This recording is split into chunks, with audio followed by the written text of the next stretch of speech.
Kuy o'g'il qaynanaga mahram bo'la olamdi? Savol. Assalomu alaykum.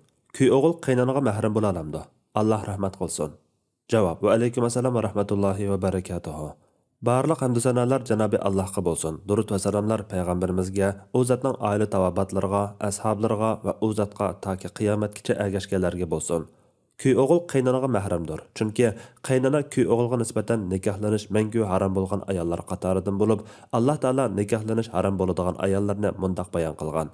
Sizlarga onalaringlarni, qizlaringlarni, hamshiralaringlarni, otanglarning hamshiralarini, onanglarning hamshiralarini, qarindishinglarning qizlarini, hamshiranglarning qizlarini, sut onalaringlarni, emildash hamshiranglarni, qaynananglarni, sizlar bir yerda bo'lgan ayollaringlarning boshqa erdan bo'lgan uyinglarda tarbiyalangan qizlarini bu shart emas, uyda tarbiyalanmagan bo'lsa-mu, elish harom qilindi.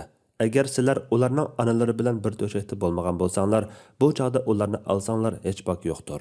Yana o'z pushtonlardan bo'lgan bolalaringlarning ayollarini elishinglar va ikki hamshirini bir vaqtda amringlarda saqlashinglar harom qilindi. Lekin o'tgankilar, ya'ni jahiliyat davrida qilganlar afv qilinadi. Alloh haqiqatan mag'firat qilg'uchidir. Bandalarga nihoyat mehribondir. Erlik ayollarni elishmi sizlarga harom qilindi. Faqat sizlarning boshqurishinglar ostidagi cho'rlar buningdan mustasno. Bu Allohning sizlarga farz qilgan hukmlardir. Nisa surasi 23-24 oyatlar. Oyatda aniq qilib qaynananglar degan bo'lg'achqa kuy o'g'il qaynanaga mahram bo'ladi. Abu Hurayra radhiyallohu anhu rivoyat qiladi-ki, Rasululloh sallallohu alayhi va sallam Allohga va oxirat kuniga iymon keltirgan ayolning mahramsiz bir kishi kunduzlik yo'lga safar qilishi halol bo'lmaydi degan.